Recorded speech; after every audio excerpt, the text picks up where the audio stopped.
All right, the first big move of today has broken, and the New York Yankees have traded with the Miami Marlins to acquire second baseman, shortstop slash outfielder Jazz Chisholm Jr. I mean, this is a huge move. I mean, Jazz hasn't lived up to all the hype, but he's still been a fantastic player so far in his young career.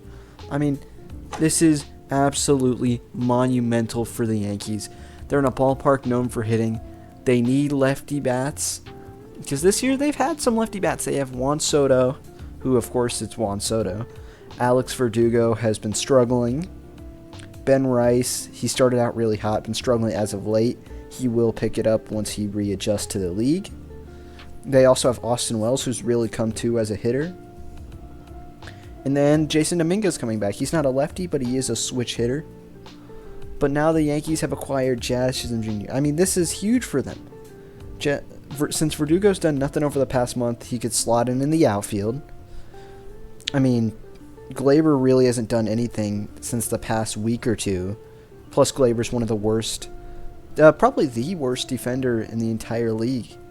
Jazz Chisholm, he's not a special defender, but he'll get the job done over at second base. He's fantastic. I mean, bat hasn't been elite this year, but it's been solid enough.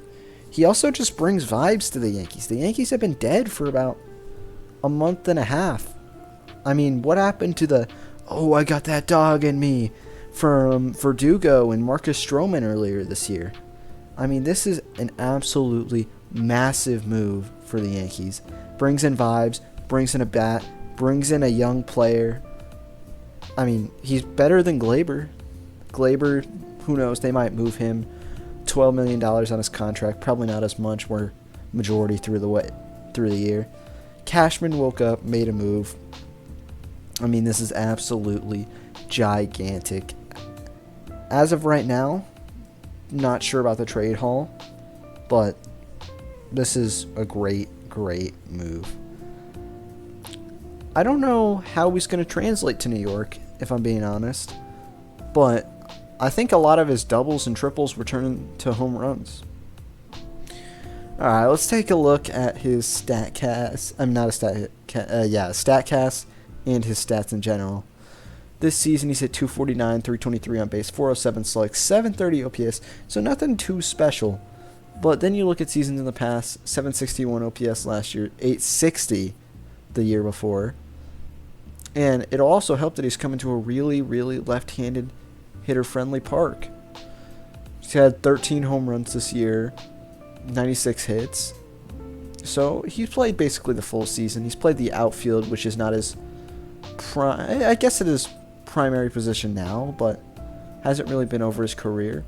Batting run value, he's an above average hitter, fantastic base runner, good enough fielding. Hasn't really played a lot of second base, which is the Yankees' primary need. He also gets slotted in at center field, move Judge to right, move Soto to left. Stanton's back Monday, I believe. So you could move Judge or Soto to the DH role till then. Designate Trent Grisham for assignment, maybe trade him. Then slot in Verdugo in left or right, depends where you put the other of Judge and Soto. And also he could just slot in at second base. I don't really know how to handle that because DJ LeMahieu is the number one black hole in their lineup. Glaber's come around a little bit, so you never know. But he's a right-handed hitter. He gets in his mind way too much, so you never know. Back to his Chisholm. He has not a great xWOBA. Expected batting average is not good. Expected slugging is around league average. Average exit velocity around league average. Gets more barrels than most. Lower hard hit. Lower sweet spot. Around average bat speed. Doesn't square the ball up. Doesn't chases too much. Whiffs too much. Strikes out too much. Does walk a little above average. He's got solid range, solid arm strength, and he is fairly fast. And if you look at his spray chart, this is his 2024 spray chart, he hits a lot of his balls to right field. A bunch of these doubles, they're going to go out for home runs. I mean, this triple right here, that is a home run. Let's count. 1, 2, 3, 4, 5, 6, 7 balls that are probably a home run in Yankee Stadium. So that would immediately improve his production. That would give him 20 home runs, which is more than he's hit in a while. Let's take a look at what he's done in years past. 2023, a little bit better, and then 2022 didn't play that much, but tons and tons of red. If they can get this Jazz Chisholm, man, they are in a great spot. This Chisholm did pull the ball a ton, but also had some opposite field power. He's getting near his prime. I don't know how much control he has on his contract. This is done off a whim. I'm guessing he's getting paid a decent amount, though. Actually, I'll look that up. I'll be back 1 second. Alright, Jazz Chisholm, I've checked. He has 2 more years of arbitration after this year. I'm looking right now to see if they have dropped a package yet. But all I've seen is that he was traded for 3 prospects. And that's about it. Oh, I see.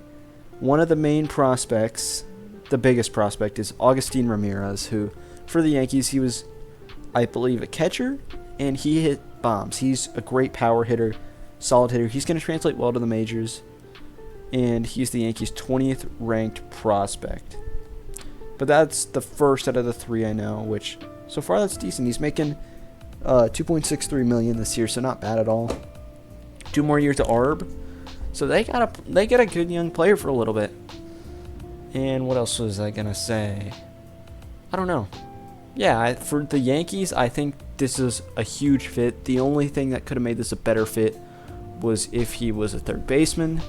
I do think this will phase Gleyber out of the team, though, because once Dominguez and Stanton comes back, Stanton's gonna take up a DH, which means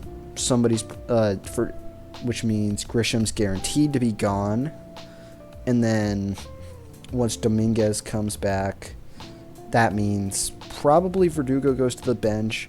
Then it's Dominguez, Judge, and Soto in the outfield, Stanton at DH, which means you can't put Chisholm in the outfield. So Jazz would probably play second base. So Gleyber's days as a New York Yankee are officially over, in my opinion. He will be on the team till most likely the deadline, and he could be on it afterwards. They could move on from somebody else, but I think he's done. It's unfortunate. They might ship him out to somewhere like Seattle. They might just DFA him.